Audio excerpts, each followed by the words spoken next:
Hai teman-teman sahabat Masyar.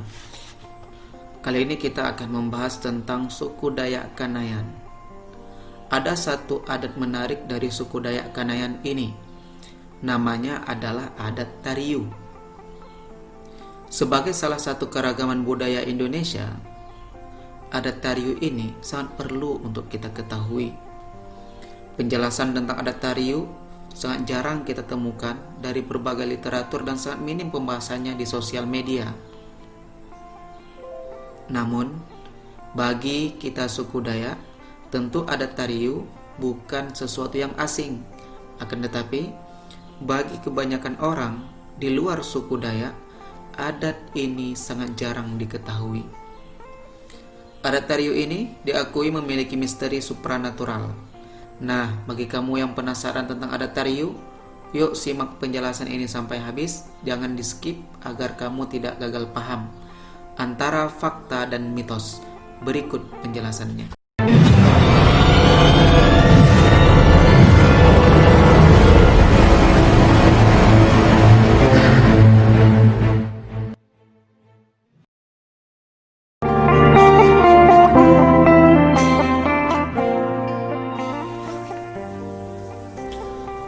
Namun sebelum kita lanjut, bagi kamu yang belum berlangganan channel ini, silahkan klik tombol subscribe untuk berlangganan, like jika kamu suka, dan jangan lupa bagikan video ini agar semakin banyak yang memperoleh pengetahuan.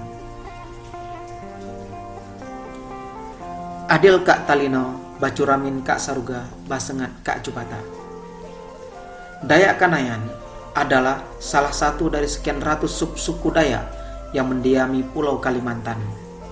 Tepatnya di daerah Kabupaten Landak, Kabupaten Mempawah, Kabupaten Kuburaya, serta Kabupaten Bengkayang. Dalam dialek sehari-hari, Dayak Kanayan menggunakan bahasa Ahe atau Nana, serta Damea atau Jari, dan yang serumpun dengannya. Kehidupan Dayak Kanayan tidak terlepas dari adat istiadat mereka. Bahkan, dapat dikatakan bahwa adat menegaskan identitas religius suku Dayak Kanayan. Dalam praktik sehari-hari, orang Dayak Kanayan tidak pernah menyebut agama sebagai normativitas mereka, melainkan adat.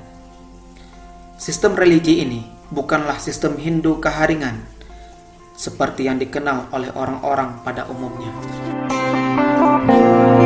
Dayak Kanayan menyebut Tuhan dengan istilah Jubata. Jubata inilah yang dikatakan menurunkan adat kepada nenek moyang Dayak Kanayan yang berlokasi di Bukit Bawang, sekarang masuk ke dalam wilayah Kabupaten Bengkayang. Dalam mengungkapkan kepercayaan kepada Jubata, mereka memiliki tempat ibadah yang disebut Panyunggu atau Padagi. Selain itu, diperlukan juga seorang imam Panyangahan yang menjadi seorang penghubung antara manusia dengan Jubata. Agama yang dianut oleh Dayak Kanayan mayoritas beragama Kristen dan sangat sedikit yang beragama Islam. Kendati sudah memeluk agama, Dayak Kanayan tetap kental dengan adat istiadatnya. Hal menarik adalah, jika seorang Dayak Kanayan memeluk agama Islam, ia tidak lagi disebut Dayak, melainkan dia disebut sebagai Melayu atau orang laut. Berdasarkan pendapat Stepanius, dalam masyarakat Dayak Kanayan, ada satu adat masa lalu yang jarang diketahui oleh banyak orang. Adat ini jarang dilakukan dan tidak boleh dilakukan sembarangan. Adat ini penuh misteri kekuatan supranatural yang hanya digunakan ketika dalam keadaan akan berperang. Adat inilah yang dinamakan dengan adat Tariu. Lalu, apa Tariu itu? Berdasarkan pandangan Stepanius, Tariu berarti berteriak. Berteriak keras dengan nada yang panjang, dengan cara seperti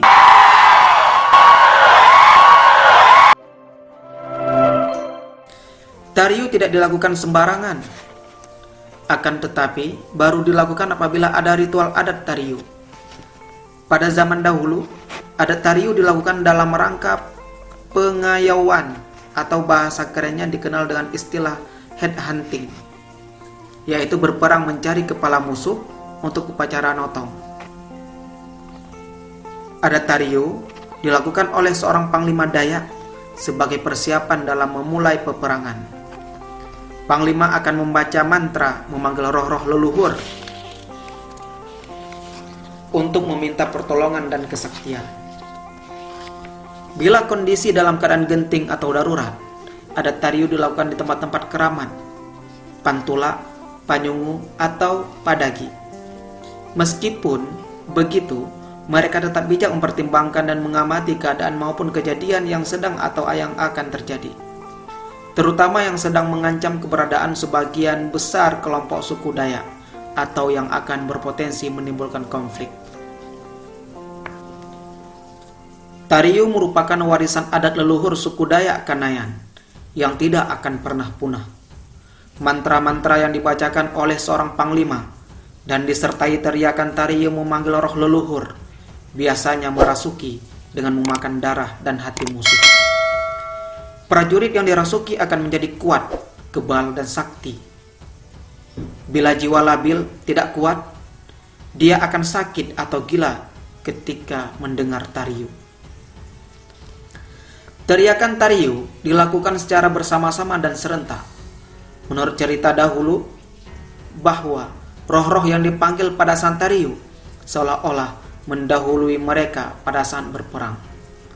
Tidak jarang ditemukan musuh sudah tidak berdaya serta pucat pasi ketika mendengar teriakan tariu Dayak dari kejauhan. Ritual adat tariu diawali dengan membaca mantra, memotong hewan seperti ayam merah dan anjing sebagai santapan bagi roh-roh gaib, sakti, atau kumang tariu. Adat tariu biasanya disertai dengan ritual adat mangkok merah yang diedarkan ke kampung-kampung sebagai media komunikasi dan persatuan untuk siap sedia berperang. Pada saat ritual tersebut, ada yang meminum darah hewan persembahan dan ada juga yang mengoleskannya pada wajah prajurit yang akan berangkat berperang. Dalam kondisi tersebut, prajurit akan tahan tidak makan dan tidak minum sampai berhari-hari. Itulah kisah adat tariu Dayak Kanayan. Jangan lupa tuliskan pendapat kalian di kolom komentar. Semoga bermanfaat.